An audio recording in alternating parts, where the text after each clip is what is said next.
Գյորջյան Կասկադ 60 ամիս փուլային վճարում բազմաթիվ առավելություններ։ Ակնհայտ է, որ ԿՊԱ-ականները առավոտյան բարձր վիտամինացված նախաճաշ են կերել եւ որոշել են հերթական անգամ իրենց ձախողումները քողարկելու համար հարձակում գործել ընդդիմության դեմ։ Գիտեք, պարոն Ռուբինյան, Կարլ ֆոն Կլաուզևիցը մի խոսք ունի, ասում է նվաճողը, սիրում է խոսել խաղաղության մասին, դրանով քողարկել, որպեսզի կարողանա առանց դիմադրության գրավել քո երկիրը։ Պարոն Քոչարյան, միգուցե դժգոհ եք, բայց Կլաուզևիցը ճիշտ է ձեզ չի ասում, բայց էլի հայտնի մարդ է։ Հենց որ միմիկան, էքսպրեսիան խնդրում եմ, գոնե իմ ելույթի ժամանակ մի քիչ մեղմել։ Այսինքն պարզ է ինչի է խաղաղությունից խոսում Ալիևը։ Պարզ է թե ինչի է խաղաղությունից խոսում նաև այսօրվա իշխանությունը ճակերտավոր, որովհետև կա երկու նվաճող, դրսից Ալիևը եւ ներսից քաղաքացիական պայմանագիրը, որը ժողովրդին խոստանալով Շուշի եւ Հադրութի դեօկուպացիա խաբեությամբ զավթել է իշխանությունը։ Այս հարցում իհարկե դուք միանման եք։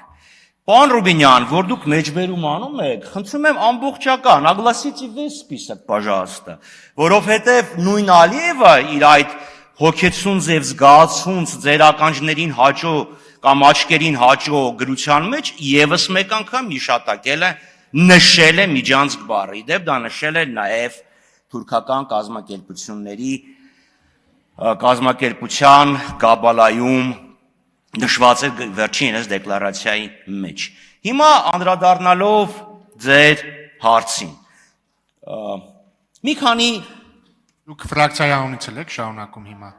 ֆրակցիայի մասին էլ չմոռանաք։ Էդ եմ ասում, հիմա կպցնում եք։ Այո, միաժամանակ ավելացրեք։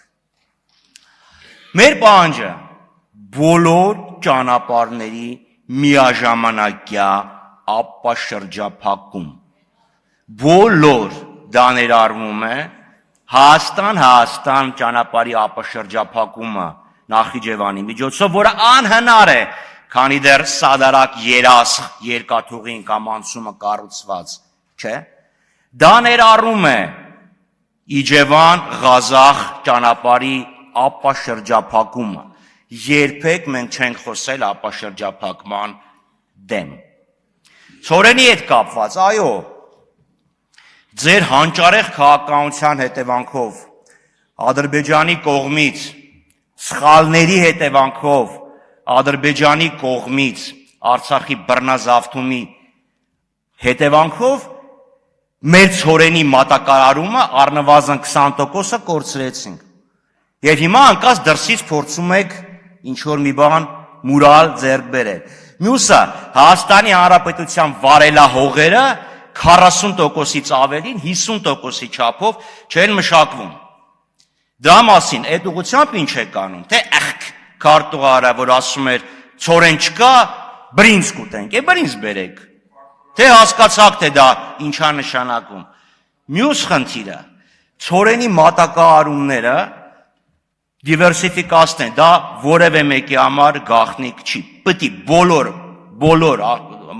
ապրանքները եւ արտահանման շուկաները դիվերսիֆիկացնեն, բայց սա ներկայացնել որպես ապաշրջափակում, դա անամոթ կեղծիք է։ Ադրբեջանը որևէ քայլ չի արել իր տարածքով դեպի Հայաստան մտնող գոնե մի կածան ապաշրջափակելու ուղղությամբ։ Գոնե մի կածան։ Իսկ Թուրքիայի հետ կապված Գեղարմանաշեց, 92 թիվներ եթե չեմ սխալվում, մի կարճ ժամանակ Թուրքիան բացեց ճանապարհը, դա իդեպ այն ժամանակվա իշխանությունները նույնիսկ կոչեցին որպես խաղաղության եւ հույսի ճանապարհ։ Եվ մի հարց, պարոն Թունյան, իսկ ասեք այդ ցորենը, որը գալու է, ինչքան է գալու եւ ինչ գնով է գալու։ Այսինքն այդ ամբողջ հազարավոր տոննաների մեջ կարող է անկարծես մի բուր մեկը լցնի գրպանը գա, ասի դե տես։ Ավարտեք։